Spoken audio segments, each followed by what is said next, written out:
पवित्र अक्षय तृतीया अवसर में बालियापाल ब्लॉक डगरा बड़गुमुटी ठारे बुधवार पूर्वाह्न बस्ता निर्वाचन मंडल बीजेपी कृषक मोर्चा पक्षर अखिमुठी कार्यक्रम अनुकूल एही कार्यक्रम में बीजेपी उत्तर बालेश्वर जिला सभापति प्रदीप कुमार पंडा बस्ता बीजेपी वरिष्ठ नेता रवींद्रनाथ हंडिया जोगदे कृषक माने आर्थिक अभिवृद्धि कामना करी बिलरे महालक्ष्मी उद्देश्य रे पूजार्चना परे लंगल करी बिहन बुणी चाष कार्य आरंभ करथिले।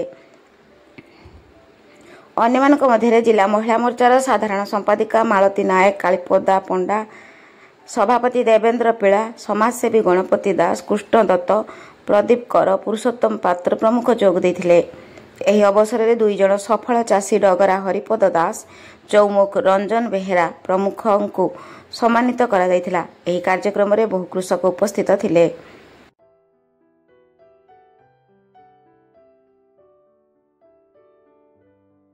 एटा गोटे प्रथा तेणुक प्रति वर्ष अक्षय तृतीया दिन पवित्र अक्षय तृतीया दिन अखिमुठी बाहन कराए चाषी कूल तार चाष कामटा आरंभ करे। तेणुक सारा राज्य में सारा देश में आज भारतीय जनता पार्टी जो अच्छा पीएम किसान से पीएम किसान निधि बंटन कराउछि एवं अक्षय तृतीया एटा आरंभ करा बीजेपी तरफ एटा सबुआड़े कार्यक्रम चलछि प्रति ब्लॉक रे। द्वितीयतः जड़े भल चाषी की आज संबर्धित कर योजना अच्छी ए अंचल प्रति ब्लॉक रे होछि बालियापाल ब्लॉक रे जड़े चाषी 2 जण चाषी के आम आज संबर्धित करूँ भल चाषी। जेहेतु भारत एक कृषि प्रधान देश आम कृषि पर निर्भर करूँ एवं अक्षय तृतीयार सबू कार्य कृषि कार्य कौन समस्त कार्य नूतन गृह मध्य जेकोसी देव मंदिर प्रतिष्ठा आरंभ कराए। यार गोटे आमर परंपरा अच्छी प्रथा अच्छी आम मानु कि अक्षय तृतीयार सबू कार्य आरंभ करें शुभ हुए से चाष अक्षय तृतीया आरंभ कराए। जहा ये तो बहुत भाग्यर कथा जे ये तो आम पारंपरिक कथा या अक्षय तृतीया मुठी आरंभ करा जाए किंतु एते पारंपरिक हुए ना। आज जेहेतु आम गहन आज अच्छा आमर मंटू नना अच्छा जिला सभापति बीजेपी एवं आमर माने युव नेता जड़े अच्छा रवींद्र भाई अच्छा रवींद्रनाथ हंडिया भाई जहा समस्ते माने कृषि कर्म रे सहयोग करछंती एवं एक गोटे वार्ता पठाउछंती युव कृषि मानक पई ये परंपरा आज लुचिगलानी जे अखिमुठी आरंभ प्राय लुचिगलानी। आमे आज पुणी या समस्त मध्य वार्ता पहुँचापी चाहूँ जे युव प्रतिभा माने ये कृषिटा को गोटे शिल्प आकार नियंतु एवं देश को समृद्ध कर सहायक होंतु एवं अक्षय तृतीया को मानतु आम परंपरा को सम्मान दिंतु यही आमर वार्ता एक जाउछि।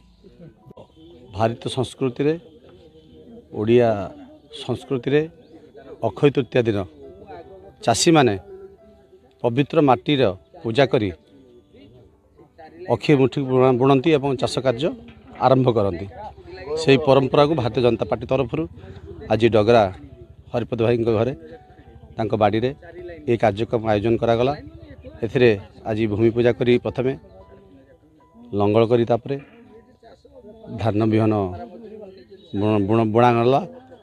तेणु आज मध्य कार्यक्रम बस्ता निर्वाचन मंडल तरफ बालियापाल ब्लॉक रे कार्यक्रम कराई। आमर बालियापाल ब्लॉक और बस्ता दुईटी जगह कार्यक्रम होची एवं यह निश्चय गोटे शुभ वार्ता चाषी मानू भारतीय जनता पार्टी सरकार मोहन सरकार एवं केंद्र सरकार मोदी सरकार सदाबले तांकर विभिन्न योजना माध्यम चाषी मानू अंतर्भुक्त करने चाहूँगी एवं चाषी मैंने उन्नति हेले देशर उन्नति ये वार्ता मध्य दि जाऊँगी।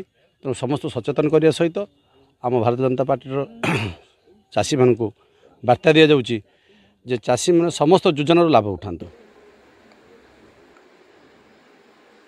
बालियापाल सुभद्रा राउतों रिपोर्ट मोबाइल टीवी।